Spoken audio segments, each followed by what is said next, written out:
আসসালামু আলাইকুম রহমতুল্লাহ। বন্ধুরা, আমি আজকে ভিডিওতে দেখাই দিব নষ্ট যে কোনো রাইস কুকার কিভাবে 30 থেকে 40 টাকার মধ্যে একটি পার্টস লাগিয়ে ঠিক করে ফেলবেন। অনেক সময় পার্টস নষ্ট হয় না, কিন্তু রাইস কুকার বন্ধ হয়ে যায়। তো সেই বন্ধ হয়ে যাওয়া রাইস কুকার কিভাবে আপনি ঠিক করবেন সেটা আজকের ভিডিওতে আমি খুব সুন্দরভাবে এবং সহজভাবে দেখাই দিব। আপনি যদি ভিডিওটা স্কিপ না করে প্রথম থেকে শেষ পর্যন্ত দেখেন, তাহলে রাইস কুকার কী জন্য বন্ধ হয়ে গেছে সেই সমস্যাটা খুঁজে বের করতে পারবেন এবং আপনি সেটা সমাধান করে রাইস কুকার কিন্তু ঠিক করতে পারবেন।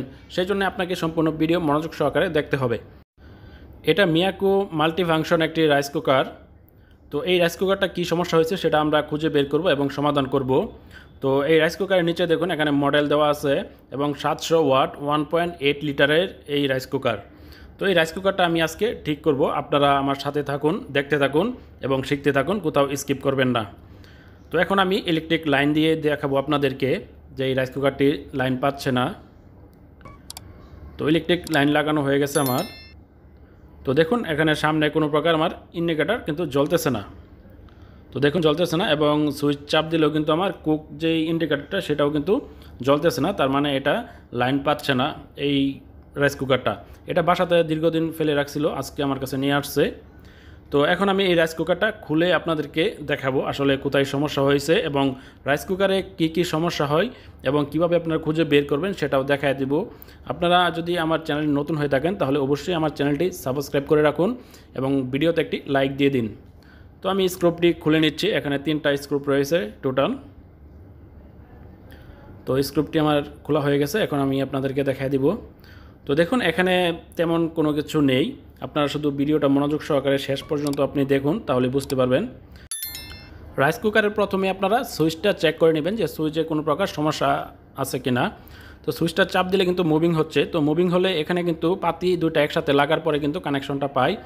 তো এই পাতির নিচে কিন্তু অনেক সময় মরিচা এবং ময়লা পরে কিন্তু এখানে কানেকশন পায় না। তাই আপনারা এই পাতির নিচে সিরিজ পেপার দিয়ে ভালো করে পরিষ্কার করে লাইন দিয়ে দেখবেন লাইন পায় কিনা। যদি না পাই তাহলে অন্য সমস্যা থাকতে পারে, সেটাও আমি দেখা দিচ্ছি আপনাদেরকে।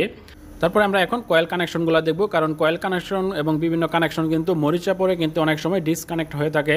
তো দেখুন, এটা কিন্তু পূর্বে কিন্তু মরিচা পরে নষ্ট হয়ে গেছিলো, তখন আমি রাং দিয়ে জ্বালাই করে দিয়েছি। তারপরে কিন্তু এটা দীর্ঘদিন চলেছিল, তারপরে আজকে আবার সমস্যা হয়েছে, যার জন্য আমার কাছে নিয়ে আসছে। তাই আমি ভালো করে চেক করে দেখতেছি কোথায় সমস্যা হয়েছে। তো আমরা যদি কেবলে কোনো প্রকার সমস্যা না পাই তাহলে আমাদের এখন এই রাইস কুকারের কয়েলটা চেক করতে হবে, কয়েলটা ভালো আছে কিনা। তো দেখুন, এটা হচ্ছে কয়েলের এক মাথা এবং এটা হচ্ছে অপর মাথা।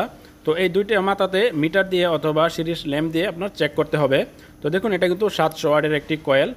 তো এই কয়েলটা আপনার সিরিজ লাইট দিয়ে অথবা মিটার দিয়ে চেক করবেন। যদি ভালো থাকে তাহলে অন্য কোনো সমস্যা হয়েছে, আর যদি খারাপ থাকে তাহলে আপনার কয়েলটি খারাপ হয়েছে। তো যদি কয়েল ভালো থাকে তাহলে কি সমস্যা হয় সেটাও আমি দেখাই দিচ্ছি। তো দেখুন, কয়েলের পাশে এখানে একটা কিন্তু ফিউজ থাকে। এই ফিউজটাই কিন্তু মেন, এটাই কিন্তু ম্যাক্সিমাম সময় কিন্তু আপনার নষ্ট হয়ে যায়।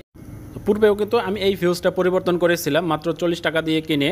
তো আমি যেহেতু খুচরা কিনেছি যার জন্য আমার কাছ থেকে 40 টাকা রাখছে। আপনি যদি পাইকারি কিনেন তাহলে আপনার 10 থেকে 15 টাকা পড়বে এই ফিউজটা। তো আপনারা এই ফিউজটা চেক করে দেখবেন ভালো আছে কিনা। তো আজকেও আমি এখন চেক করে দেখলাম এই ফিউজটা কিন্তু নষ্ট হয়ে গেছে। এটা 10 এম্পিয়ারের ফিউজ। আপনারা এই ফিউজটা পরিবর্তন করে দিবেন, তাহলে আপনাদের রাইস কুকারটা রানিং হয়ে যাবে।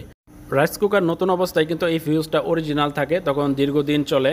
তো আপনি লোকাল বাজার থেকে যখন কিনবেন তখন প্রায় সময় কিন্তু এটা নষ্ট হয়ে যাবে। তারপরে এই পাশে আরও একটি কয়েল রয়েছে, এটা হিটিং কয়েল। এটা 40 ওয়াট 220 ভোল্ট, এটাও আপনারা চেক করে নেবেন। তো আমাদের যেই ফিউজটা সেটা পরিবর্তন করা হয়ে গেছে। এখন আমরা লাইন দিয়েছি সিরিজ লাইন দিয়ে প্রথমে চেক করব। তো দেখুন, এখানে ওয়ার্মের জায়গায় লাইট জ্বলতেছে, আমরা সুইচটা দিই। তো সুইচটা চাপ দেওয়ার মাত্র কিন্তু আমার সিরিজ ল্যাম্প কিন্তু জ্বলে যাচ্ছে।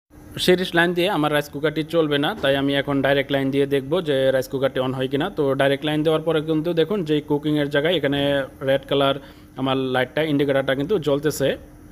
তো দেখুন, আমি আবার চাপ দেই, তো চাপ দেওয়া মাত্র কিন্তু জ্বলতেছে এবং ওয়ার্ম কিন্তু বন্ধ হয়ে যাচ্ছে। আবার যখন ছেড়ে দেন ওয়ার্মের জায়গায় কিন্তু ইয়েলো কালার লাইটটা ইন্ডিকেটার জ্বলতেছে।